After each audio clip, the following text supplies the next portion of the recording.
And we are live back here in the Talkback Live Network studios.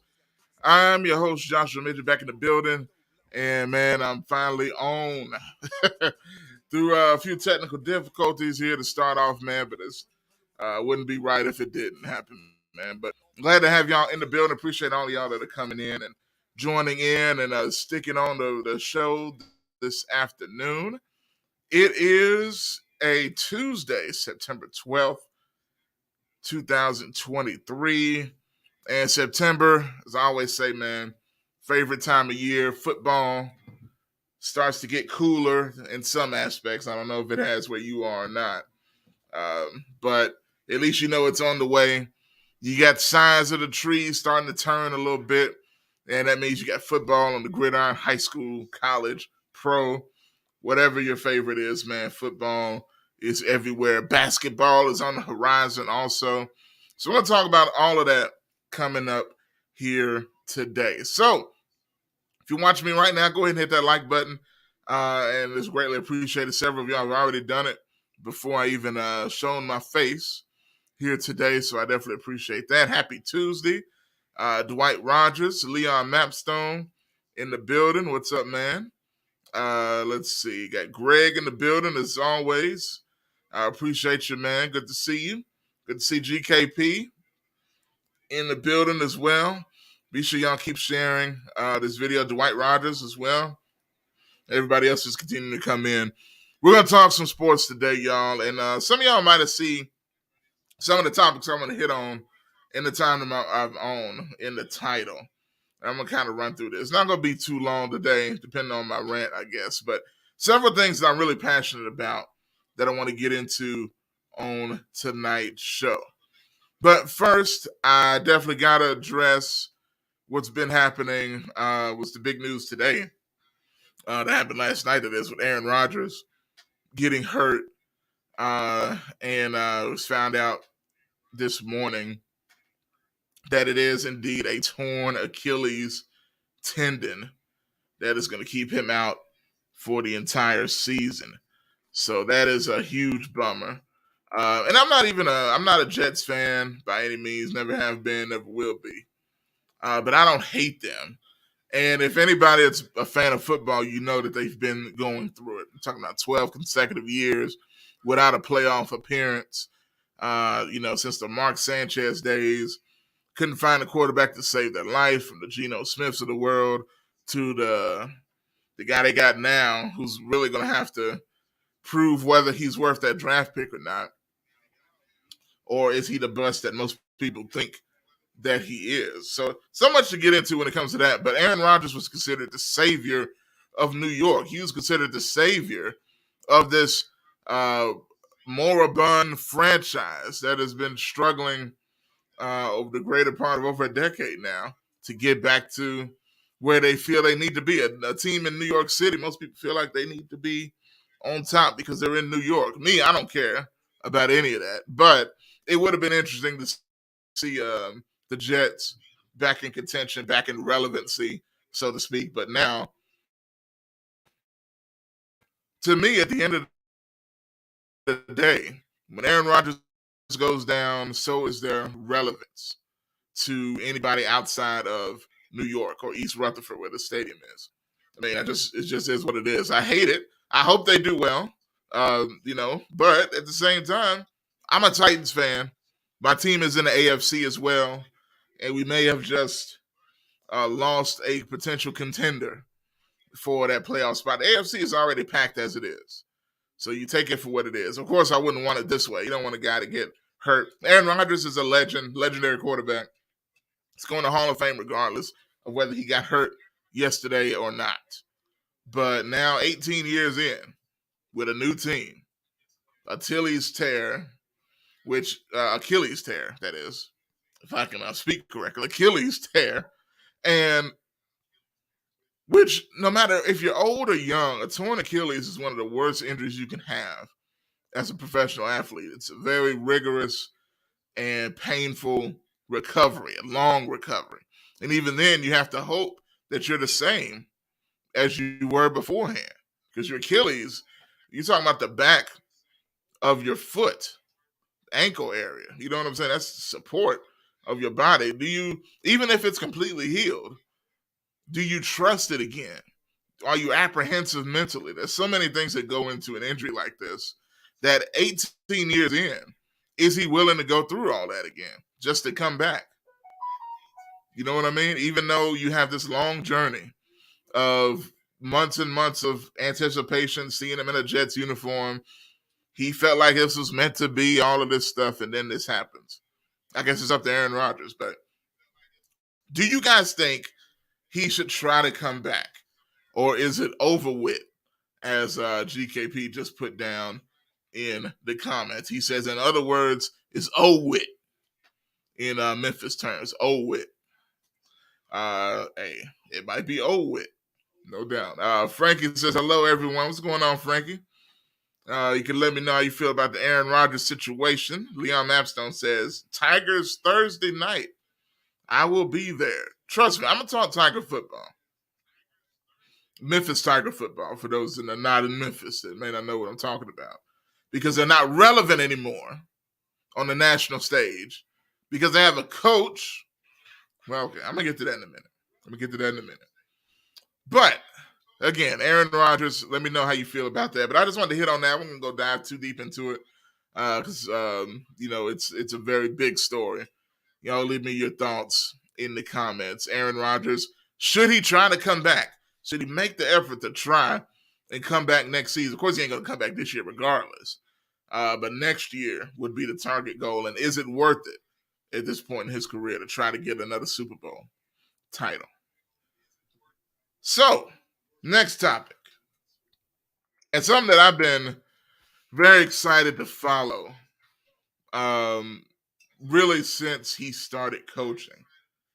And that's primetime Deion Sanders, aka Coach Prime, right now at University of Colorado. And some people are like, man, I have never seen so many Colorado fans in my life, including myself. Because I'm gonna tell you this, y'all might not like this, but I don't care. But I care more about the Colorado Buffaloes than I do my Memphis Tigers. I do. I'm more interested in their games than my Memphis Tigers. I said it. You're talking about a guy that was a fan of the football team when they were terrible. You know what I mean? The Tommy West struggle years. Talking about after that, that little bit of success, if you want to call it that, with Tommy West and certain stretches with D'Angelo Williams, Danny Wimprime and company. Then they went back through the desert with Larry Porter. Started to come back up with Coach Fuente, who brought the program way out of the depths of Hades to a relevant program, winning bowl games, that's this, that, and the other, being ranked, winning their first American Conference Championship. Before there was an American Conference Championship game. I believe it was 2014, if I'm not mistaken, something like that. Then Coach Norvell took off the shoulders of what Justin Fuente did and took it even higher to the point where College Game Day was in town. I was down for all of that, man. To the point where Norvell left to go to Florida State, where he's actually doing pretty good. He's top 5 in the country right now. Got to give credit where it's due. But when he left the Tigers program in 2019, we were in the Cotton Bowl, a top 6 bowl game. Yeah, we lost the Cotton Bowl to Micah Parsons, who's now with the Dallas Cowboys, is one of the best linebackers in NFL history, one of the best linebackers I've ever seen in college football, played against us and tackled everybody on our team at the same time, it seemed like. But nonetheless, we were in the Cotton Bowl. The Tigers were reaching new heights. Ticket sales were going through the roof for Memphis Tigers standards. Yes, I care about Colorado football. I was about to get into my Tiger rant. I'm going to combine the two. But back to Coach Prime for a minute. I'm going to tell y'all something.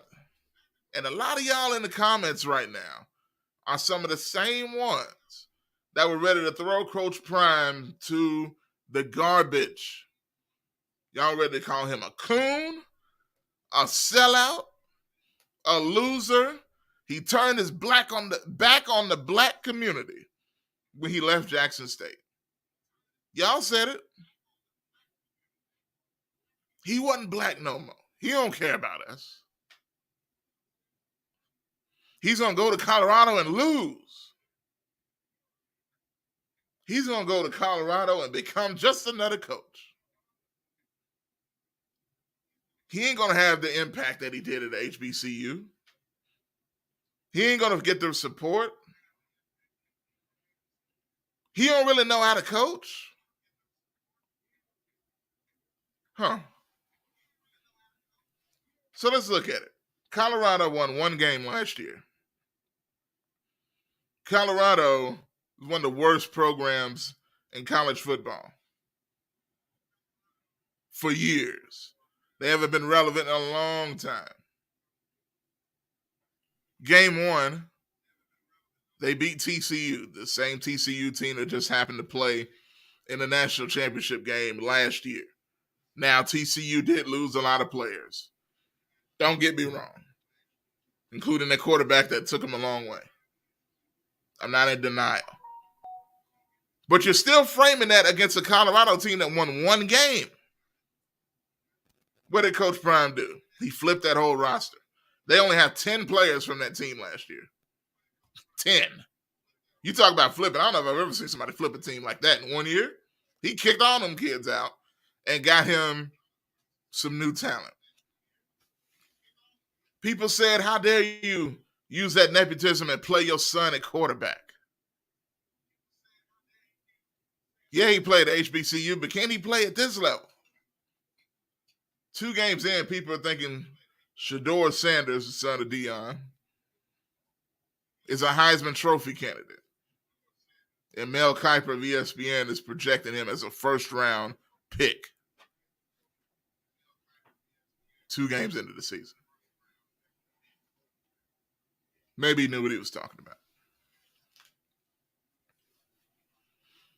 It's going to take the shine off black people, Deion. What are you doing? Is it really? I see a whole lot of young black kids playing for Colorado right now. There's a guy that was the head coach of Mississippi Valley State University, which is HBCU, is on Coach Prime's staff that's full of former NFL coaches. You got several players from that same Jackson State University. What does this do? Shedeur Sanders, who's still repping HBCUs, he's saying they said I couldn't play. I'm an HBCU quarterback. I started at Jackson State. And in what school did Shedeur Sanders throw for the most yards in his entire career? It wasn't at HBCU. It was at Colorado in his first game at the Division I level.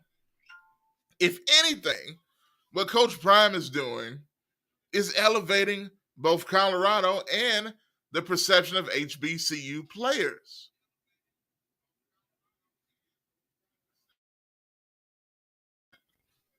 And I think there's a lot of people that have started to change their mind on this because a lot of people felt like he ain't gonna get the support no more.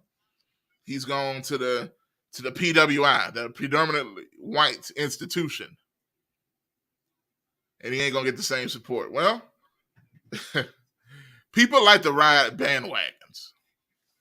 Say what you want. I'm not saying all the support is I'm not gonna say these people aren't genuine, but people like to ride bandwagons.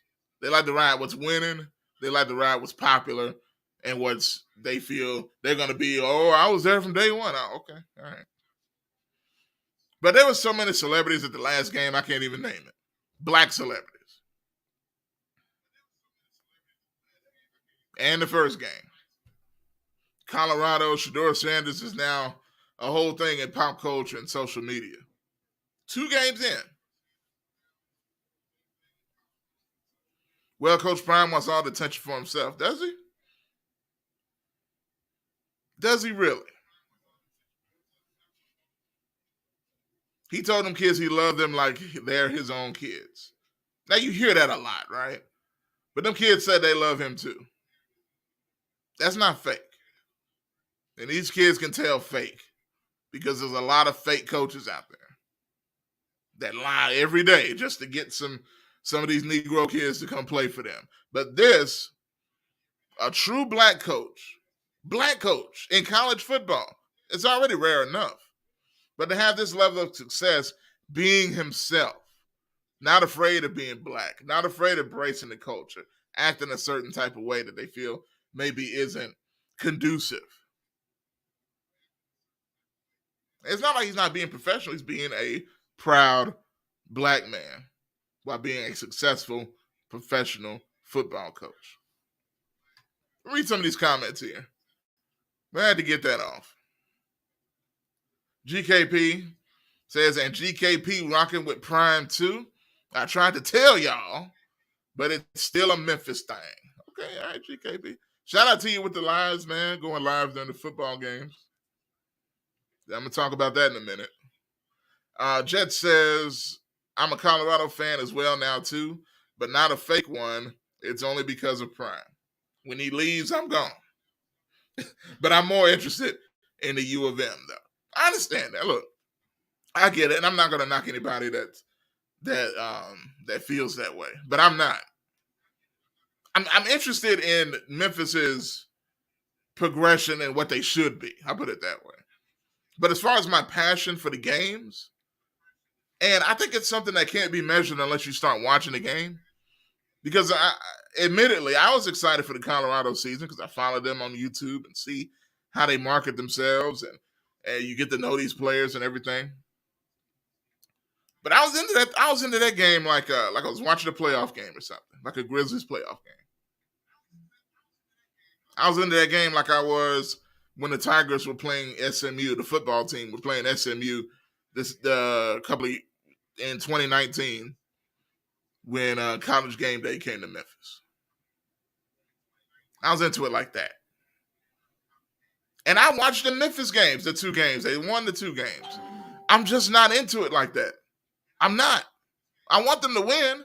I like what I'm seeing from the players, even though they played less than nothing so far this year. You know, people want to say, and look, maybe it proves itself out as the season goes on, but they say the Tigers are the second-rated defense in the country behind Air Force. First of all, do you think Air Force is going to be number 1 in the country the rest of the year? No. That ought to tell you something right there. And Memphis is number 2? After we played Bethune-Cookman, a school that sounds like a Negro spiritual, that can't even clean their own dorm rooms, that has all sorts of problems. This is legitimate. I'm not even making a joke. That's really what's going on there. They got a whole lot of problems. They got an athletic director and a president of the university doesn't care. You know what I'm saying? So they got all sorts of things going on. And you expect Memphis to lose to that? Came out there dressed like Melrose High School or Humboldt High School, as I told Bob. They looked like Humboldt High School out there. They had the same colors on. All they were missing was the Humboldt Viking on the side of the head. And Humboldt's jerseys actually look better than what Bethune-Cookman was out there wearing. And what did we do? We let their linemen run for a touchdown. But anyway, we should have beat them 100-0. Come on now. You ain't finna tell me nothing about this 2-0 Memphis Tigers until we play somebody. And we play some folks on this schedule. We play Tulane. We play Missouri, as Greg just noted. Right now, I don't know jack about this Memphis team. Jack. But I'm going to tell you what I do know. Shout out to Deion Sanders, by the way. Mike Williams in the building said he's doing what should have been done. That's right. He said, "What's up, Bob and Josh? What's going on?" Mr. Williams in the building. Bishop Bob down there says, "But Jet, Memphis needs to win." So there it is. So on that note, no, I'm not going to talk about the Cowboys. I see that Cowboy picture there. Tony Pollard is a former Tiger. I ain't doing that right now. Yeah, y'all won. I understand. Let's talk about something else. This is what I'm going to talk about right now. Do y'all see that picture that's behind me on the screen that you're looking at? Do you see that? What is that? It may look unfamiliar. It's almost as rare as seeing Saturn in the sky. It's almost as rare as seeing a flying pig walking down some avenue. You know what I'm saying? That's pretty rare. It's almost as rare. I ain't gonna say that. I was gonna say some crime in Memphis related. I'm not gonna do that. But look, this is a rare occurrence in what you see. What is that? That is the Liberty Bowl. Sold out. That is a packed Liberty Bowl. I understand y'all probably didn't recognize it. It might look a little familiar. Like it looks like the Liberty Bowl, but it's too many people there to be the Liberty Bowl. No. This was a sold out Liberty Bowl, or it was actually the Liberty Bowl at this point. Now it's Liberty Field. Simmons Bank Liberty Field is the name now. That's a problem too, but that's on that. I know they got to get sponsors. It is what it is. But why is this an unfamiliar sight when college football is king in the South? We're in the middle of SEC country. Why? Why do folks not care? Why did it seem like at one time they did care? Do you know when this was? If I'm not mistaken, I'm pretty sure I'm right. This was, and it looks like, looking at the picture, the game, especially looking at it being nighttime, the game I was talking about, SMU and Memphis. The game where this game was on ABC prime time. The Memphis Tigers were ranked. They had college game day on Beale Street, the best college game day they ever had, still, to me. Mike Norvell, Jerry Lawler, Penny Hardaway, John Morant, Jaren Jackson, all at college game day to represent the movement that was the Memphis Tigers. The Tigers were on at 7 o'clock on ABC in the primetime matchup against SMU. And a sold-out Liberty Bowl. High ratings, because at the time I remember the Tigers were one of the highest rated teams, meaning when they were on, people wanted to watch because it's an exciting product, and they won. Not just locally, but nationally. The reputation was building to the point where you got an overflow at Liberty Bowl.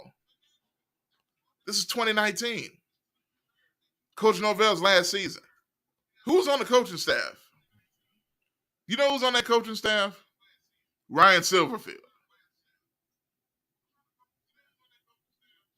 You know who got the coaching job after that? Ryan Silverfield. Norvell up and left. He did. He saw that Seminole and that briefcase full of money, and he ran out of town quicker than a carjacking on Bill.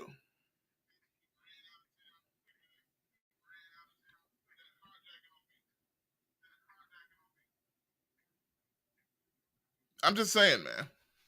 And I'm not knocking it because, hey, it is what it is. He's doing great at Florida State. It ain't about Norvell right now. But when did you start to see the momentum drop?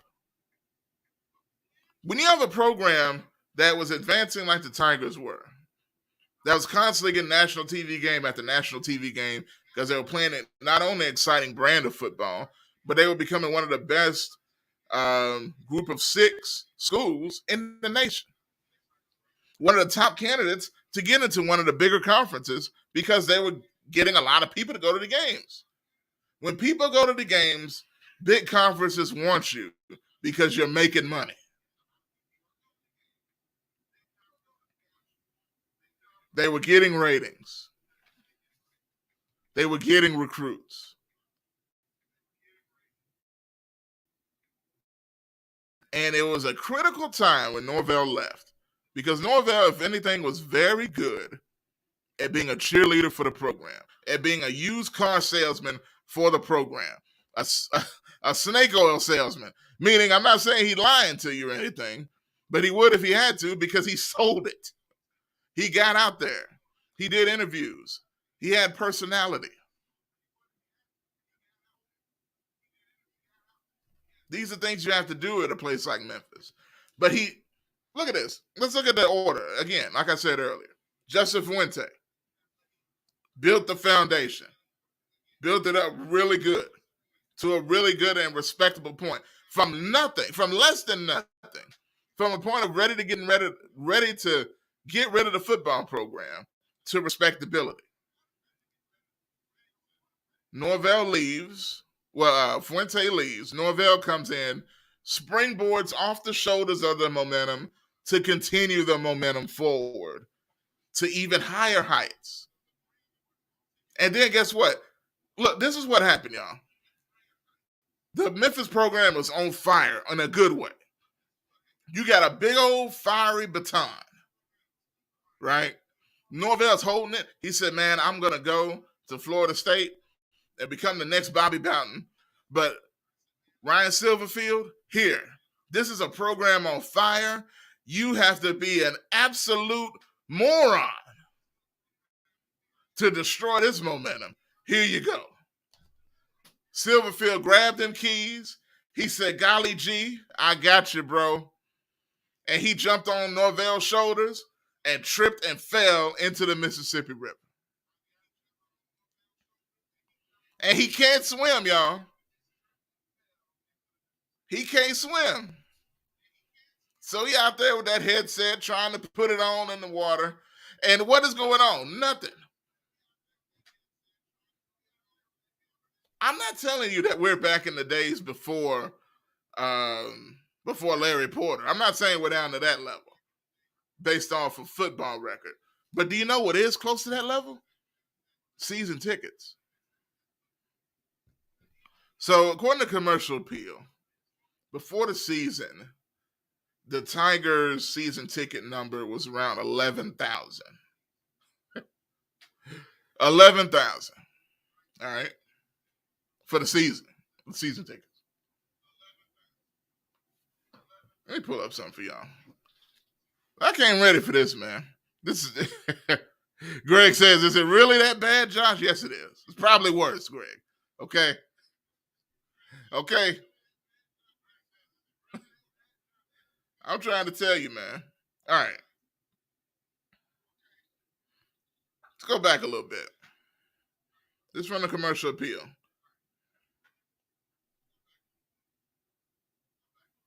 Let me go back a little bit more. All right. Deputy Athletic Director Jeff Crane said that Memphis has sold around 11,000 season tickets for the season. A number he said was similar to last season.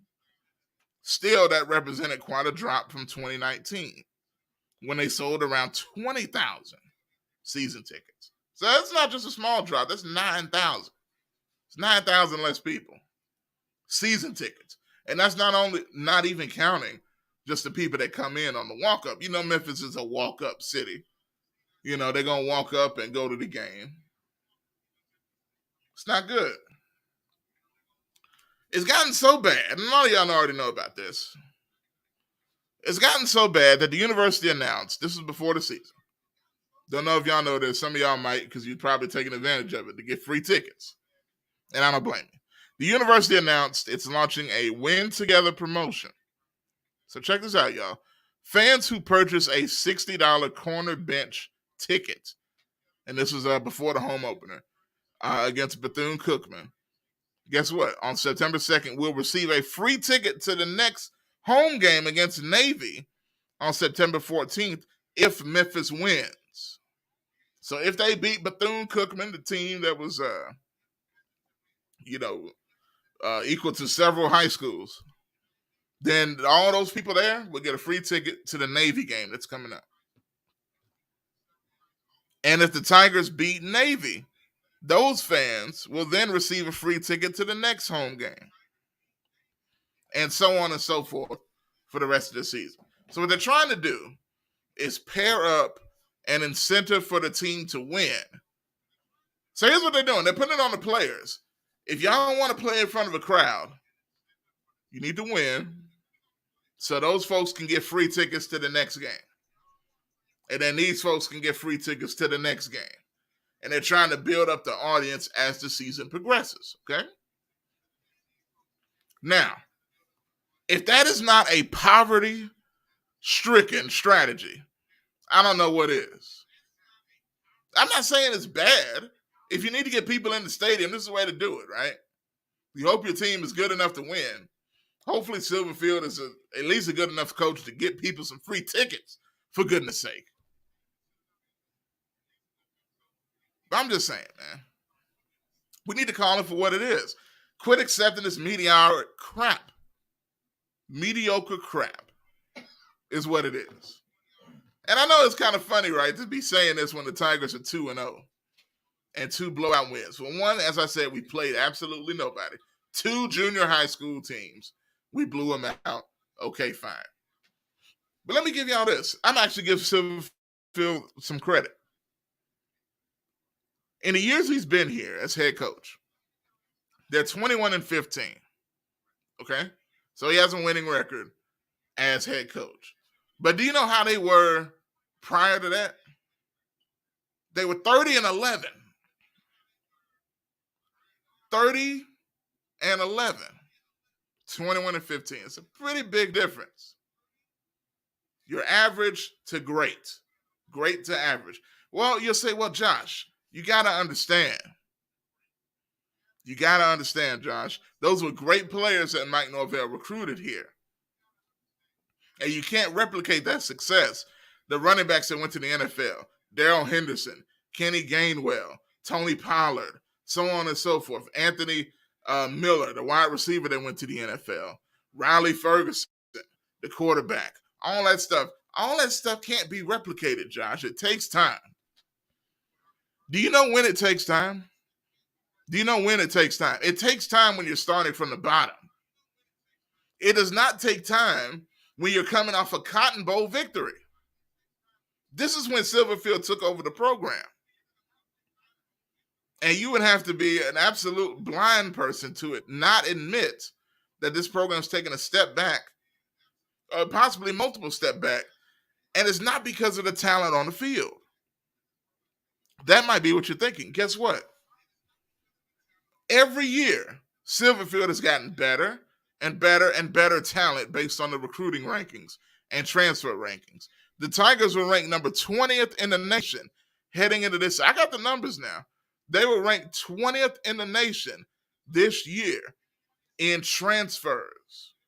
The 20th best transfer portal team in the country, football-wise. And recruiting-wise, they've continued to improve even on Mike Norvell levels. So what does that say, y'all? That should mean that we're getting deeper. That should mean that we're getting better. So why is the AAC continuing to get worse in quality of play and teams in the conference? And maybe that could be argued because you got, these teams that left, but then you got Texas San Antonio that's actually playing well. You got Tulane that's a ranked team, even though they lost to Ole Miss the other day. But Memphis is continuing to go down instead of up. What's the problem? What's the problem? If the players are better and the tickets are going down and you're losing more, who's to blame? It's not the athletic director. It's not the president. One thing I know about the city of Memphis, they will support a winner if you're winning games. But they don't care. You know why? Because you're not winning at the level that you need to. And I think if Silverfield continues to perform at the rate he is right now, he's going to be on the hot seat. And deservedly so. Not only on the field, but you better believe that the president of the University of Memphis and the athletic director, they're looking at that check. They're looking at that wallet. They're looking at those ticket sales. And they're saying, well, coach, you're a nice guy, but we're losing money. And we got to renovate this Liberty Bowl, and, we got all this new football facilities. They got new practice areas. They got new practice fields. They got new football locker rooms. But people aren't buying tickets, so that's going to be in the negative. Do you know how I know that? Let's go back to Tubby Smith. And I know that's basketball, so that's a little bit different. The reason why Tubby Smith was pushed up out of here, not only just because Penny Hardaway, but because they weren't selling tickets. That was the main reason. Tickets. And the media that didn't like Tubby and tickets. There was no hype around the program. Tubby was not a great promoter like a Penny or a John Calipari. Tubby just wanted to focus on basketball. And at Memphis, that just wasn't going to cut it as far as getting interest in people in the stadium. Coach Silverfield may be of a similar vein. So it's just things to think about.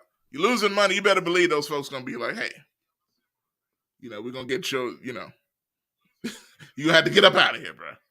So those are my thoughts. Let me read a couple of these comments that came in while I was talking there. Leon Mapstone says they want to put the money behind the basketball team.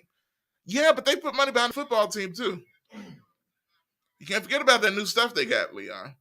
Now, a lot of that was being built during the Norvell era. And again, if anything, that's another thing Silverfield is benefiting off of. See, and here goes. Here goes people that, want to be a certain way. GKP says, actually, the Tigers are better than the Titans right now. Okay. You tell Derrick Henry that. I love to see Derrick Henry out there with those Memphis Tigers. And look, I ain't got no problem with the players on the Tigers. You ain't none of them Tigers, as much as I like them, tackling Derrick Henry one-on-one. That ain't going to happen. It is what it is. And hopefully, I know with Ryan Tannehill, I have a little bit of doubt, but I think we'd beat the Bethune-Cookman by a couple of thousand. I just have a feeling. Greg says, and I got it, well done. He said, well, dang.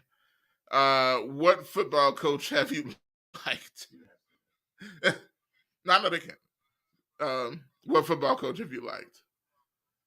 Well, I like Fuente. I was cool with Norvell. I know me and Bob said some things about Norvell. But he won. You can't knock that. Greg said, is he really that bad? Yes. Yes. That bad and more. Bob here is under Talkback Live. Says Silverfield needs to go coach a junior high school. Well, there you go. I think that'll make a lot of sense. All right, y'all. Last thing I want to talk about in the minutes remaining is the NFL, which is a big deal. Kind of hit on that a little earlier with Aaron Rodgers, but some of the main storylines from this week. Rodgers out for the season, as I said. Tyreek Hill had an unbelievable game for the Dolphins, and I think they should be the favorites in the AFC East. Not Buffalo, not the Jets, definitely not New England. Y'all give me your thoughts on that. Also, I hate to say this, but and this is something I was saying a little earlier, and I will bring it up because we do got some Cowboys fans in the chat, and I want to be respectful.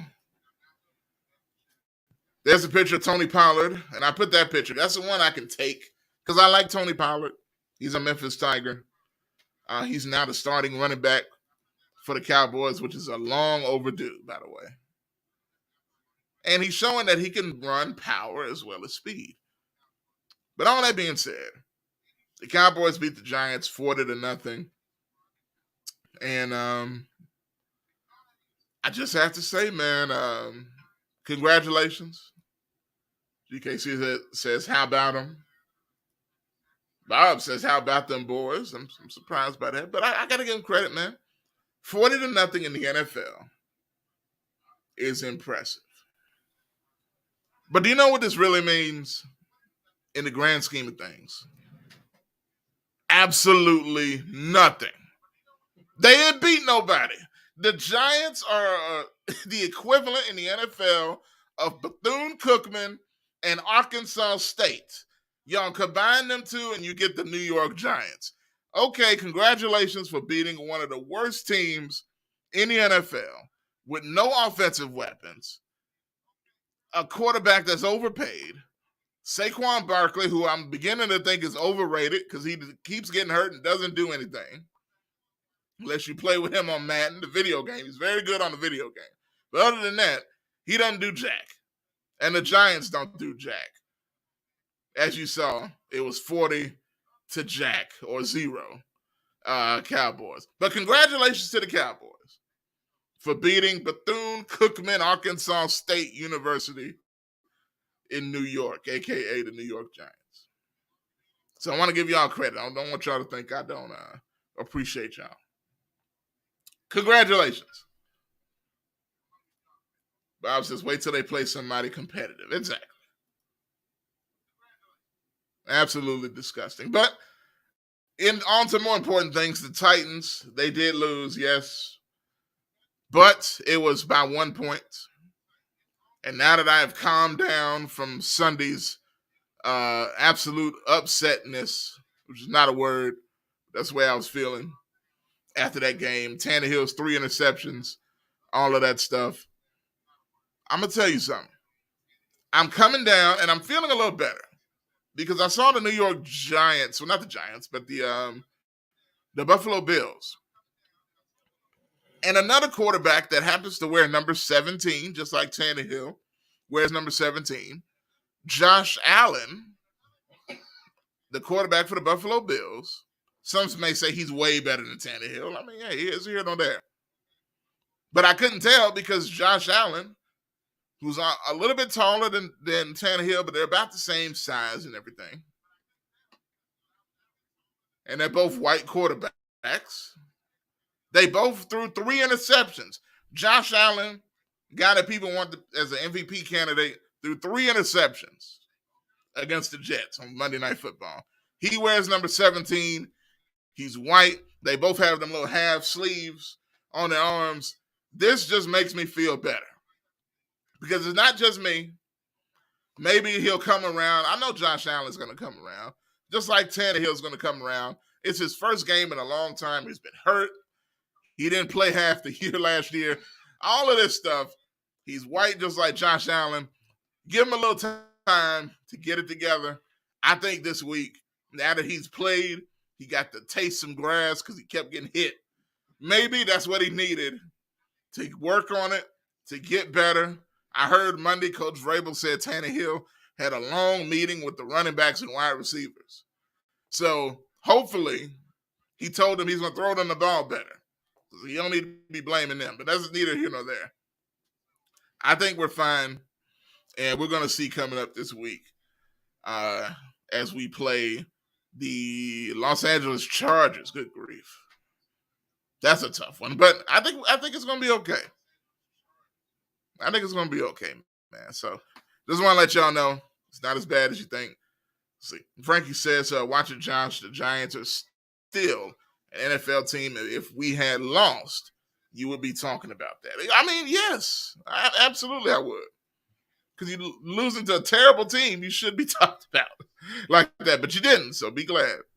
Be glad about that. Greg says, I can feel your Cowboy hateration. I don't think it's hate, Greg. I don't have any hate in my heart, man. I love everybody. The Cowboys included, as long as they stay over there, I'm good. I'm good, man. I just like to be honest. That's how I feel. And the last thing I'm going to talk about before I go, this is real quick. I know y'all don't want to see that face that I just put on the screen. Some of y'all hopefully do. I think some of y'all should still be fans of this guy. Dylan Brooks and the Canadians.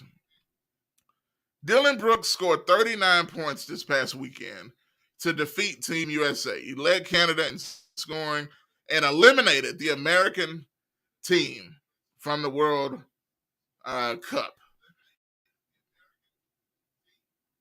Canada won the bronze medal after USA lost previously. They were not able to compete for the gold medal. So it was the bronze medal game, Canada versus Team USA. Team USA consisting of Memphis Grizzlies' own Jaren Jackson, who did not play. Was on the bench. They put him on the bench, didn't play him. I think that's part of the reason why they lost.